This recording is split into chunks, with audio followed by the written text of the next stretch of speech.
Tous les personnels éducatifs qui gravitent autour de l'enfant dans le premier degré et qui souhaitent monter un projet de promotion des habitudes de vie favorables à la santé peuvent mobiliser l'équipe CAPS par mail ou par téléphone afin d'être accompagnés et ou formés. Comme son nom l'indique, l'accompagnement ne consiste pas à intervenir à la place de l'enseignant ou de l'animateur. Il s'agit de construire avec lui son projet en s'appuyant sur les étapes de la méthodologie de projet. Un fichier de suivi est systématiquement généré afin de suivre et de garder une trace des projets accompagnés et de recueillir des indicateurs d'évaluation. Cet outil interne a été co-construit avec l'IREPS et le RES Grand Est. L'approche est globale car le projet mobilise différents champs d'intervention en promotion de la santé, tels que les compétences des professionnels, l'environnement familial, organisationnel, matériel ou encore la politique, de la structure ou de la classe.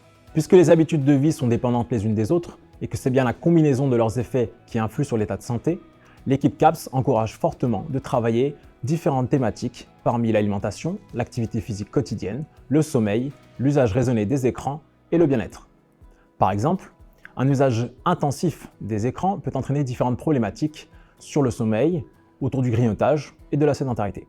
Le passeport santé est le support phare d'éducation à la santé en classe. Il est co-construit avec les professionnels.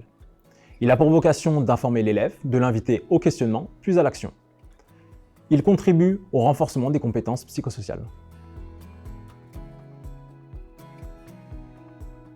Je m'appelle Céline Allaire, je suis enseignante à l'école Rosa Parks à Strasbourg en REP+. Et il y a plusieurs années, j'ai mis dans ma classe un projet de petit déjeuner pédagogique.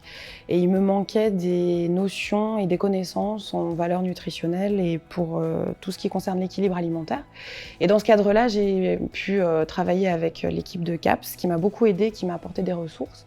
Et parallèlement à ça, j'ai rencontré Léo qui fait de l'activité physique et avec qui j'ai travaillé pour mettre en place l'activité physique quotidienne dans l'emploi du temps.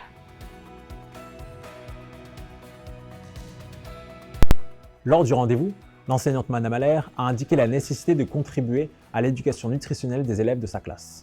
À la suite de cela, elle a exprimé ses besoins en termes d'accompagnement. Cette première phase a également permis d'identifier les modalités favorables à la promotion de la santé dans la gestion de son groupe classe. L'habitude des élèves à travailler en groupe et à être acteurs de ces projets, mais aussi l'implication des parents qui sont invités au petit déjeuner pédagogique hebdomadaire. En concertation avec l'enseignante, nous avons fixé les objectifs de développement des savoir-être et savoir-faire des élèves en matière de nutrition, afin d'encourager la prise d'habitudes nutritionnelles favorables à leur santé. Dans un second temps, et toujours en concertation avec l'enseignante, nous avons décliné un plan d'action qui prévoit de travailler sur les compétences de l'enseignante, le volet espace-temps et le volet familial.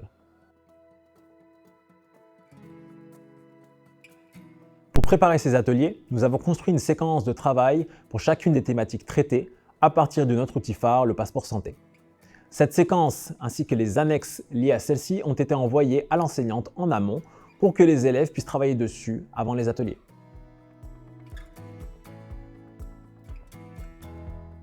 Donc j'ai pris connaissance des documents que nous a envoyés CAPS et j'ai pu travailler pour anticiper la venue des intervenants, notamment pour ce qui est de l'activité physique, le travail autour du vocabulaire qu'ils ont pu réinvestir lorsque Léo est venu, et puis pour le travail avec Mélodie autour de la nutrition. On a pu aborder deux thèmes, les valeurs nutritionnelles du repas qu'on a pris ce jour-là, et la variété et la diversité des petits déjeuners qu'on peut prendre dans le monde, ce qui a été un apport culturel intéressant pour les enfants et pour les parents.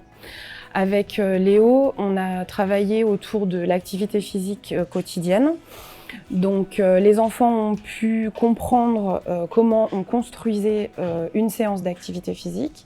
Ils ont pu s'entraîner avec Léo, qui leur a montré des mouvements, qui leur a appris comment gérer leur effort.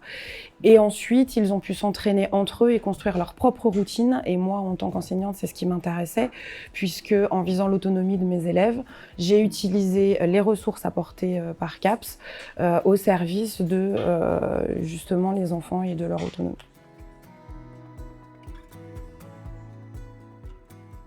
En fin d'année et avant de faire le bilan avec l'enseignante, l'équipe CAPS a complété une fiche de capitalisation d'expérience dans une démarche d'amélioration de l'accompagnement. Dans le cadre de ce projet, plusieurs champs d'intervention en promotion de la santé ont été touchés. construction autonome de pauses actives par les élèves, ancrage du dispositif 30 minutes d'activité physique quotidienne dans la classe et participation des parents à un atelier avec les élèves. Cette démarche soutient la dynamique de l'école promotrice de santé. Alors, ce partenariat avec CAPS, ça a été intéressant pour moi, notamment pour les ressources apportées et que j'ai pu réutiliser en classe avec mes élèves et adapter aussi en fonction de mes besoins, que ce soit dans ce que j'ai travaillé avec Mélodie ou dans ce que Léo a travaillé avec les enfants. Notamment pour développer l'éducation au développement durable qui est dans les nouveaux programmes depuis 2020 et dans tout ce qui concerne l'école promotrice de santé puisque c'est ce vers quoi on tend de plus en plus. Ça m'a aidé à trouver des idées et à renouveler mes idées régulièrement et à mobiliser les enfants sur ces deux questions fondamentales.